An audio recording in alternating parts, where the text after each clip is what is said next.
फवाद चौधरी की ज़मानत मंजूर हो गई है। ये एक अहम ख़बर है इस वक्त की, और इसके साथ एक और ख़बर भी जुड़ी हुई है और वो बड़ी अजीब ख़बर है। यानी आपको हैरत हो जाएगी कि फवाद चौधरी साहब की ज़मानत तो मंजूर हो गई, इस केस में हासिल क्या किया।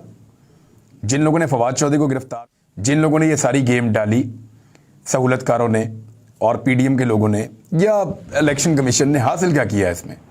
पूरे पाकिस्तान में मुंशी मुंशी के नारे लगवा दिए और हर तरफ लोग जो करते रहे। फवाद चौधरी को पहले से एक बड़ा हीरो बना दिया, और ना सिर्फ हीरो बना दिया बल्कि फवाद चौधरी ने यानी टक्कर का बंदा होने का सबूत दिया। वो बड़े डट के खड़े हुए थे हर जगह पे और मुस्कुराते रहे वो हर जगह पे। उनकी अहलियत भी रही, उनकी बच्चियां भी जेल तक मिलने के लिए गईं, और उनकी फैमिली ने, उनके दोस्तों ने, उनकी पार्टी ने उनका साथ भी दिया। बार ये चंद दिनों के अंदर फवाद चौधरी साहब ने जो सख्तियां बर्दाश्त कर ली हैं, इसके बाद उनका सियासी कद बड़ा ही है। और जिन लोगों ने उनके ऊपर ये सख्तियां की कोशिश की है वो सियासी नुक्ता नज़र से भी तबाह हुए हैं और उनकी बदनामी भी खासी ज़्यादा हुई है। फवाद चौधरी को पहले तो जनाब एक मरतबा जुडिशल किया गया, फिर फैसला दोबारा तब्दील हो गया एक और अदालत में अपील करके, फिर दोबारा रिमांड पे चले गए, फिर दोबारा 2 दिन के बाद जुडिशल किया गया, और फिर उसके बाद अब जमानत, फिर एक दिन जो है वो सरकारी बंदे ही नहीं पहुंचे, और उसके बाद अब जब जमानत हुई है तो उसके बाद का मैं आपको मामला जो है वो ये सामने आपके रख देता हूं कि महमूद खान का अमला ताले लगाकर चला गया। इसी दफ्तर से फवाद चौधरी की जमानत का रोबकार जारी होना है। अमले ने नंबर्स बंद कर लिए हैं, ये सदीक जान साहब ने ट्वीट किया। ये ताले लगे हुए आपको तस्वीर नजर भी आ रही होगी। तो ये इस किस्म की कार्रवाई डाली गई है के अंदर। इस अंदाज में चीज़ों को कंट्रोल किया जाता है कि आखिरी वक्त तक कोशिश की जाती है कि बदला लिया जाए। ये बदले वाला एटीट्यूड। आज हमारी इमरान खान साहब से मुलाकात भी हुई, कुछ और सहाफ़ी मौजूद थे, आरिफ हमीद भट्टी साहब थे वहाँ पे, चौधरी गुलाम हुसैन थे, हमारे जो हैं वो हबीब साहब थे, हबीब अकरम साहब थे, उनके साथ जो है वो औरिया मकबूल जान साहब थे, और उसके अलावा अयाज खान साहब थे, दीगर और सहाफ़ी थे, मैं सबका नाम नहीं ले पा रहा लेकिन वहाँ पर मौजूद थे। इन सहाफ़ियों की इमरान खान साहब से बातचीत हुई, कुछ बातें उन्होंने की। उन्होंने कहा जी मुझे नाअहल किया जाए, मुझे गिरफ्तार भी किया जाएगा। इसके लिए इमरान खान साहब को जो इन्फॉर्मेशन पहुंची है वो अब उसका मैं आपको तफसील बता देता हूं। जब मैंने आज उनसे दोबारा कंफर्म किया उस बात को, तो उन्होंने कहा कि कायदा तहरीरी तौर पे गारंटी दी गई है नवाज शरीफ साहब को कि ये सारा कुछ करके दिया जाएगा बाकायदा। ये यहाँ से इमरान खान साहब ने क्रिकेट की मिसाल दी, हम लोग सुन रहे थे। उन्होंने कहा क्रिकेट को आप लोग समझते हैं तो मैं वहाँ से आपको मिसाल देता हूँ कि 2 टीमों का मैच हो रहा है, और मैच इस तरह किया जा रहा है कि एक टीम को ज़बरदस्ती टूर्नामेंट में घुसाया गया है जो आ ही नहीं सकती थी, वो टीम पीडीएम की है। फिर ना सिर्फ घुसाया गया बल्कि उस मैच के कवानीन तब्दील कर दिए गए जो सूट करते हैं उस टीम को। फिर उसके बाद लाकर खड़े किए गए जो उनको सूट करते हैं। फिर हर तरह की फेवर उस टीम को दी जा रही है। एक तरफ तो ये किया जा रहा है, और दूसरी जानिब जो टीम है उनके कैप्टन को मैच से डिस्क्वालीफाई करने की कोशिश की जा रही है कि इसको तो बाहर निकालें, और उस पर पाबंदी लगाने के बाद जो दीगर खिलाड़ी हैं उनको भी जख्मी किया जा रहा है। और ना सिर्फ ये सब किया जा रहा है बल्कि उसके बाद जो पीडीएम की टीम का 12वां खिलाड़ी बाहर बैठा हुआ है, नवाज शरीफ बना के बीच में लाने की कोशिश की जा रही है। तो ये इस तरह का मैच करवाया जा रहा है, और इसके बावजूद इमरान खान साहब ने कहा पूरा समय मुकाबला करेंगे, डट के उन्होंने कहा मुकाबला करेंगे। अपने जख्म के बारे में इमरान खान साहब ने बड़ी इंपॉर्टेंट कुछ डिस्कशन की है। हमने जब उनसे बार बार पूछा कि आपको निकलना तो होगा, आप एहतजाज करने निकलें, चाहे आप इलेक्शन कैंपेन करने निकलें, बाहर तो आपको जाना पड़ेगा, सिक्योरिटी के थ्रेट्स भी हैं इसके बावजूद। तो इमरान खान साहब ने कहा कि देखिए मैं निकलूंगा बेखौफ होकर और अपनी इलेक्शन कैंपेन चलाऊंगा, मैं अपने लोगों के लिए काम कर रहा हूं, मेरा कोई ज़ाती फ़ायदा नुकसान तो इसमें है नहीं, तो मैंने निकलना है, हर हाल में निकलना है।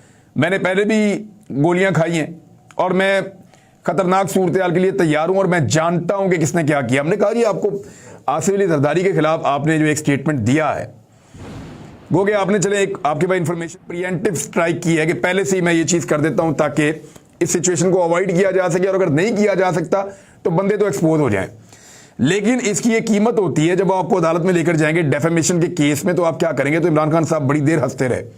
उन्होंने कहा आसिफ अली जरदारी जब डेफेमेशन में लेकर जाएगा तो ये तो क़यामत की निशानी होगी। हमने कहा जी वो कैसे।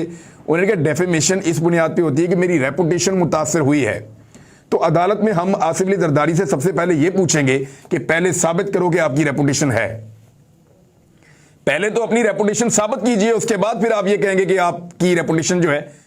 तो ये इमरान खान साहब ने बड़ी अजीब किस्म की बात की और हम वो सुन रहे थे। और बात तो ठीक है, अगर आप पब्लिक ओपिनियन ले कि वो वाली रेपुटेशन तो है जो इल्ज़ाम उन पे इमरान खान साहब ने लगाया। पाकिस्तान के बहुत सारे लोग कहते हैं कि बेनज़ीर भुट्टो साहबा के कत्ल के बेनिफिशरी आसिफ अली जरदारी साहब हैं और PMLN के लोग जरदारी साहब पे इस कत्ल के इल्ज़ामात बार बार लगाते रहे हैं।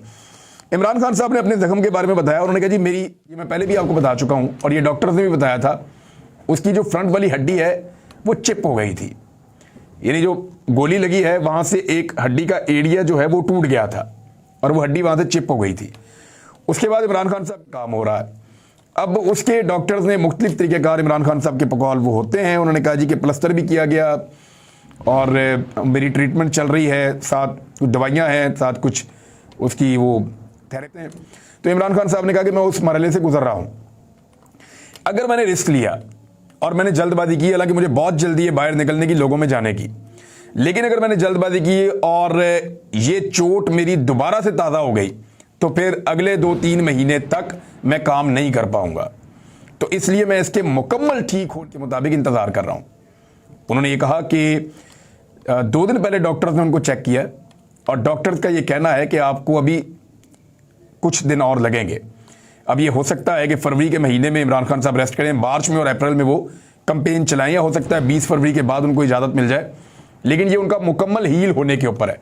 वो ये कह रहे हैं मैं रिस्क नहीं ले सकता कि मैं अचानक जल्दबाजी में निकलूं और किसी जगह पे मुझे दोबारा ये चोट लग जाए या बदएहतियाती के अंदर ये वाला जख्म मेरा, तो फिर होगा ये कि अगले 3 महीने के लिए मैं दोबारा बिस्तर पे चला जाऊंगा या ऐसे ही प्लस्तर बांध के बैठ जाऊंगा, तो उस हालत में मैं इलेक्शन की कंपेन नहीं कर सकूंगा। तो मेरी कंपेन बड़ी कीमती है और मेरे लोगों के लिए ये इलेक्शन डिफाइनिंग इलेक्शन है, तो मैं इस इलेक्शन में अपने आप को बाहर नहीं रख सकता, लिहाजा मैं अपने आप को मुकम्मल ठीक कर कर निकलूंगा। और फिर मेरे पास से क्योंकि वक्त बहुत थोड़ा है और काम बहुत ज़्यादा करने का है, यानी देखें ना PMLN के अंदर मरियम भी चली जाती है, हमजा भी चले जाता है कहीं ना कहीं, शहबाज शरीफ चले जाते हैं, उनके बच्चे सब, नवाज शरीफ आ गए तो वो भी चले जाएंगे, तो इमरान खान अकेले ही लीडर हैं अपनी पार्टी के। अब पीपल्स पार्टी को आप देखें तो आप आसिफ अली जरदारी भी कर लेते हैं, कोई कंपेन जो है उनकी बेटियां भी कर लेती हैं, कोई बिलावल भी कर लेते हैं। इमरान खान साहब एक अकेला फेस हैं अपनी पार्टी का, तो वो उनके लिए ज़रा ज़्यादा काम करना पड़ता है, ज़्यादा भाग दौड़ करनी पड़ती है, तो वो उसके लिए अपने आप को तैयार कर रहे हैं। अब वो बाहर निकलते हैं, थोड़ी बहुत वॉक करते हैं, जो उन्होंने हमारे साथ मुलाकात की वो बंद कमरे के अंदर नहीं की, उसके विजुअल्स भी आपने देखे होंगे, वो बाहर लॉन के अंदर बैठकर उन्होंने की है, तो ये एक अच्छी बात है। लेकिन वो ये कह रहे हैं कि मेरा जख्म काफ़ी हद तक बहुत रह गया, ये जैसे ही ठीक होता है तो फिर मैदान में मैं खुद उतरूंगा। इमरान खान साहब ने इस बात पे जोर दिया कि मेरा असम्बलियाँ तहलील करने का फैसला बिल्कुल दुरुस्त था, अगर मैं ये फैसला, तो जो PDM और उनके हैंडलर्स हैं उनको मौका मिलता कि वो मनमानी करते, ये फैसला मैंने इन सबको मुश्किल में डाल दिया है। अब उनके पास ऑप्शंस बहुत महदूद हैं, वो जो काम वो पहले तसल्ली से कर रहे थे, अब वो काम उनको बहुत जल्दबाजी में करना पड़ रहा है। मिसाल के तौर पे इमरान खान साहब को गिरफ्तार करना, या उनको जो है वो ना सिर्फ गिरफ्तार करना बल्कि उनको नाअहल करना, तो सारी टाइमलाइन इमरान खान साहब ने उनकी खराब कर दी है बकौल इमरान खान साहब के। एक और बात उन्होंने की, उन्होंने कहा जैसे 90 दिन गुजरेंगे ना तो पाकिस्तान के अंदर आइन खत्म हो जाए। उन्होंने कहा कि आईने पाकिस्तान का ये तकाजा है कि जब असम्बलियाँ तहलील की जाएँ, नॉर्मल हालात में तो इलेक्शन नहीं हो रहे ना, असम्बलियाँ तहलील की गई हैं, ये ऐसा नहीं हो रहा कि एक टर्म पूरी होगी एक हुकूमत की और फिर नया इलेक्शन आ रहा, नहीं, ये वो नहीं हो रहा। उसके अंदर आप थोड़ा बहुत मार्जिन आप निकाल सकते हैं। ये असम्बलियाँ तहलील की गई हैं इस नीयत के साथ कि 90 दिन में इलेक्शन मिलेगा। अपनी हुकूमत छोड़िए इमरान खान साहब ने 2 सूबों में सिर्फ 90 दिन के बाद आने वाले इलेक्शन के लिए, वो इलेक्शन नहीं करवाया जाता तो ये आईने पाकिस्तान से इनहराफ है। और इमरान खान साहब ने कहा फिर उस दिन आइन खत्म हो जाएगा और इस हुकूमत की कोई लेजिटिमेसी नहीं रहेगी। यानी ये जो निगरान हुकूमतें बनाई हैं इनका कोई कानूनी और आईनी इख्तियार नहीं रहेगा और आईनी और कानूनी नुक्ते नज़र से ये खत्म हो जाएंगी। तो ये इमरान खान साहब ने बड़े कंफर्म अंदाज में कहा और बड़े ज़ोरदार तरीके से कहा। इस दिमाग में इन चीज़ों को लेकर कुछ और भी चल रहा है। फिर इमरान खान साहब ने, उनसे हमने पूछा दहशतगर्दी के हवाले से, तो उस पर उन्होंने एक बड़ी डिटेल प्रेस कॉन्फ्रेंस भी की है, वो आपने सुनी होगी इमरान खान साहब का। यानी हमने इसके ऊपर डिस्कस किया कि पाकिस्तान को एक नए ऑपरेशन के अंदर जाना चाहिए, क्या पाकिस्तान को गैरों की लड़ाई में दोबारा धकेला जा रहा है।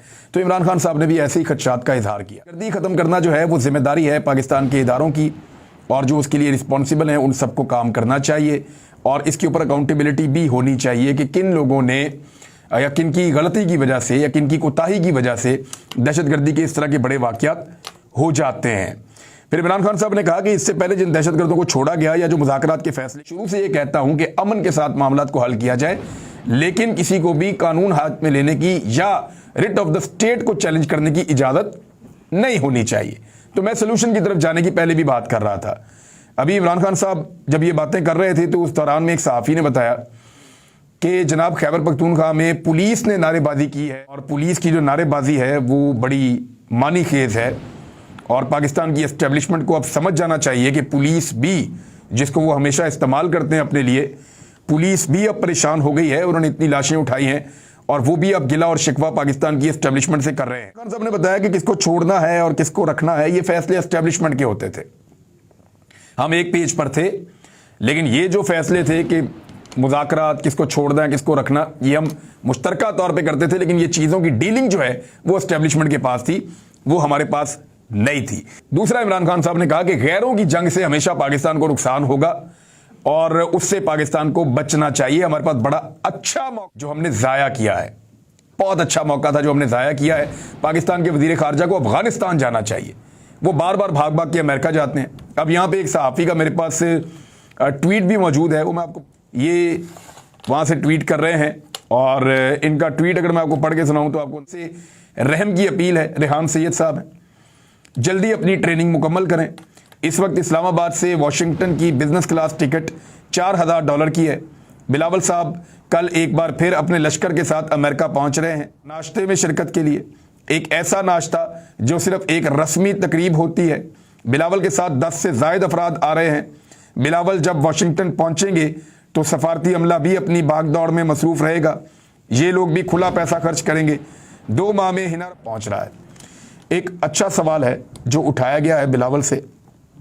बिलावल के पास इसका जवाब तो नहीं है, लेकिन दौरे तैयार हैं नाश्ते वाश्ते करने के लिए। वो मुख्तलिफ मुल्कों में पहुंच रहे हैं, भी वो अमेरिका जा रहे हैं। एक नाश्ता है उसके लिए कि कोई चीज़ वो चाहते हैं मिस ना हो जाए, और अगर इस बीच में IMF का और पाकिस्तान का मुआहदा हो गया तो बिलावल वहाँ से कहेंगे देखा मैंने अपना असर रसूख इस्तेमाल किया।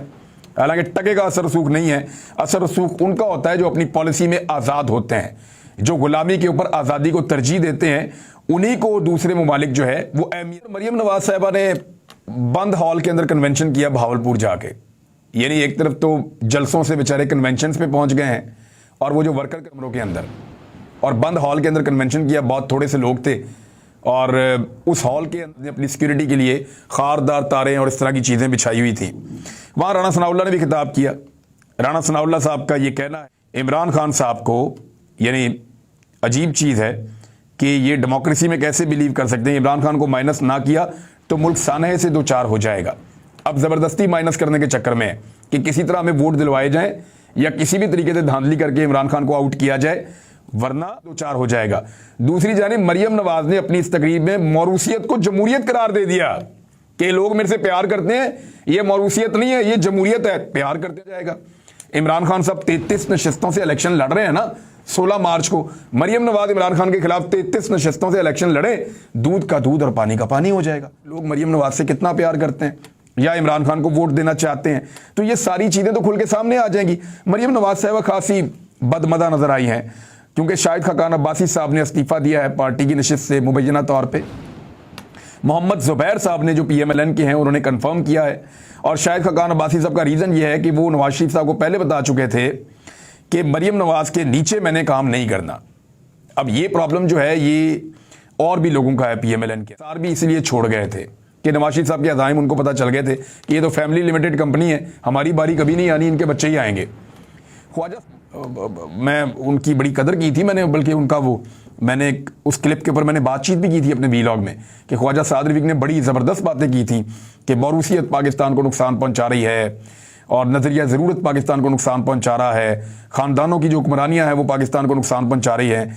लेकिन जब मरियम नवाज़ वापस आई तो ख्वाजा साद रफ़ीक आधे झुके हुए थे, यानी जितना उनका कद है वो अपने कद से आधे झुके बाल के लिए, और उनको वेलकम कर रहे थे। तो इनकलाब के नारे लगाए ख्वाजा साद रफ़ीक ने। माजी में भी जब जावेद हाशमी साहब ने PMLN को छोड़ना था तो नारे साद रफ़ीक साहब ने लगाए थे, छोड़ के जावेद हाशमी चले गए थे। इस दफ़ा भी जो भड़के हैं वो ख्वाजा साद रफ़ीक साहब ने और दीगर ने लगाई, और शाहिद खाकान अब्बासी साहब का इस्तीफ़ा आ गया मुबैना तौर पे। तो अब देखना यह है कि PMLN को ये कैसे संभालते हैं। पार्टी जलसों से कन्वेंशंस पे आ गई है।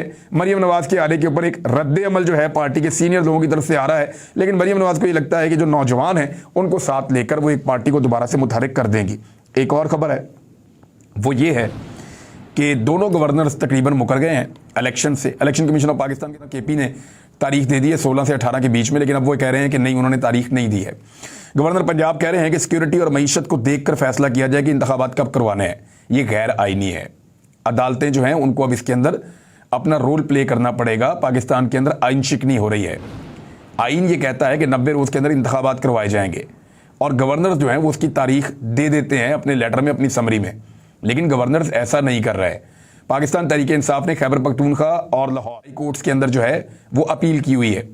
अब देखते हैं कि उनको कैसे इंसाफ मिलता है, क्योंकि इमरान खान साहब ने अभी एक केस के अंदर इस्लामाबाद हाई कोर्ट के चीफ जस्टिस को उनके ऊपर अदम एतमाद का इजहार किया। एक तरह से मैं बताऊंगा आपको बाद में।